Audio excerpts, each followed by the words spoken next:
लेना तू क्या मुंह करो भारत माता की जय, भारत माता की जय, भारत माता की, भारत माता की जय, भारत माता की जय, नरेंद्र भाई मोदी जिंदाबाद, डॉक्टर जितेंद्र सिंह जिंदाबाद, भारत माता।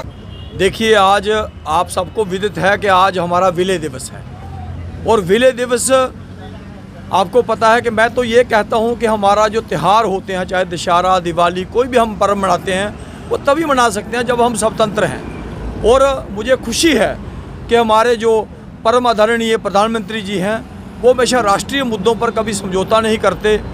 वरना जम्मू कश्मीर में क्या होता था कि वो अलगाववादी नेता शेख अब्दुल्ला के नाम पर छुट्टियां मनाई जाती थी। कभी 13 जुलाई जो कुट कश्मीर मूवमेंट थी, जिस टाइप का, वो एक ऐसी मूवमेंट थी जिसमें कश्मीर में डोगरों लोगों को निकालने के लिए एक आह्वान किया गया था, उसकी छुट्टी मनाई जाती थी।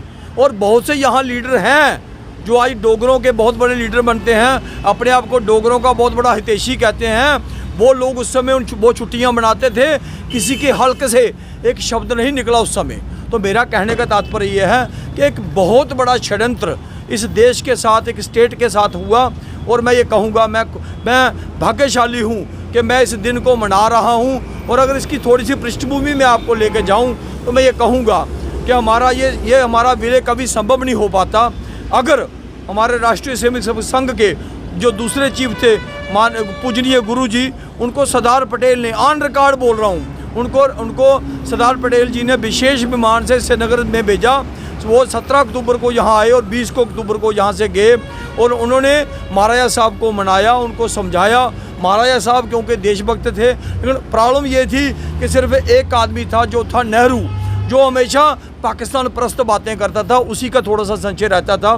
जब वो 20 को चले गए और 22 को जब उन्होंने तय कर लिया कि मैं विलय कर दूंगा, तो उसके बाद नेहरू ने एक शर्त रखी कि अलगाववादी नेता जो शेख अब्दुल्ला है उसको पहले हुकूमत दी जाए। जब तक उसको हुकूमत नहीं दी जाएगी तब तक विलय पत्र को स्वीकार नहीं किया जाएगा। मैं ऑन रिकॉर्ड बोल रहा हूँ, नेहरू जी के ये रिकॉर्डेड शब्द हैं कि उनके लिए शेख अब्दुल्ला ज़्यादा महत्वपूर्ण है, उनके लिए विलय पत्र महत्वपूर्ण नहीं है। इस तरह की सोच जो थी वो थी। लेकिन जो 4 दिन का जो डिले हुआ विलय पत्र को करने में, तो उसको क्या हुआ, उसकी वजह से लाखों लोगों ने अपने लाखों हज़ारों बहनों ने अपनी अस्मिता गंवाई। और उसके बाद क्या होता है कि जब वो विलय पत्र हो जाता है तो उसके बाद जब हमारी सेना जीत रही होती है, अपना ही इलाका वापस ले रही होती है, जिसको POJ कहते हैं, तो नेहरू जी UN में चले गए और उसके बाद जो है अपना ही फौज का सीज फायर करवा दिया।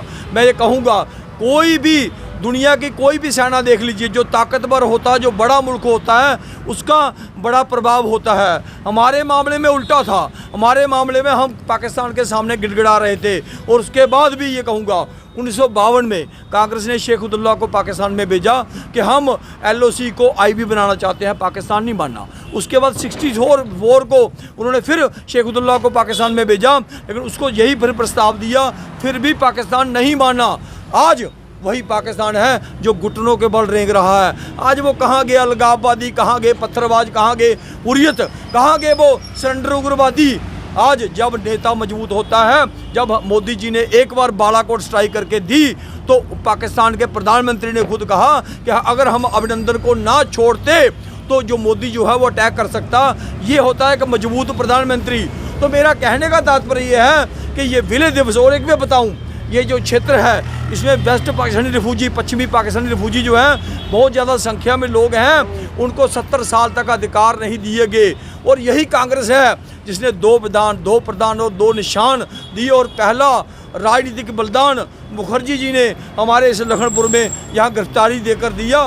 तो मेरा कहने का तात्पर्य यह है कि भारतीय जनता पार्टी जो है, जो मोदी है, ये सत्ता का सुख भोगने वाली पार्टी नहीं है। देश की संस्कृति और देश की रक्षा पर अगर कोई बात आएगी तो उस पर कभी भी समझौता नहीं करती। तो आज भी जो काम, एक अद्भुत विकास और जो बॉर्डर पर इतना शांति का माहौल है, ये कभी संभव नहीं हो पाता। तो इसलिए एक चीज़ का अफसोस मुझे है, वो ये है कि आज सिर्फ भारतीय जनता पार्टी, राष्ट्रीय स्वयंसेवक संघ और अन्य लोग ही क्यों मना रहे हैं। NC, कांग्रेस, PDP जो के लोग जो हैं, ये क्यों नहीं मना रहे। क्या ये लोग उग्रवादियों के साथ हैं?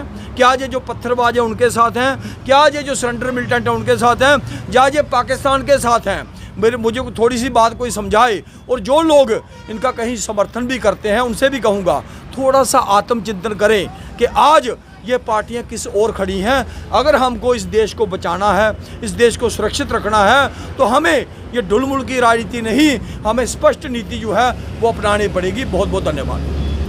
विलय दिवस पे मैं अपने जम्मू कश्मीर ड्यूटी के आम तमाम नागरिकों को मुबारक देता हूँ। और ये विलय दिवस हमारे लिए एक त्यौहार है जो पिछले 70 सालों से हमारे जो भाई बहन थे वेस्ट पाकिस्तानी रिफ्यूजी, जो पिछले 70 सालों से अपने अधिकारों से वंचित थे, जैसे उनको नौकरी नहीं मिलनी, ना उनका कोई स्टेट चार्ट था, ना उनका कोई ज़मीन खरीद सकते थे, ना उनको कोई सरकारी नौकरी मिलती थी। तो ये सारा श्रेय हमारी भाजपा सरकार को जाता है कि जिसकी बदौलत जन जन का विकास हुआ है।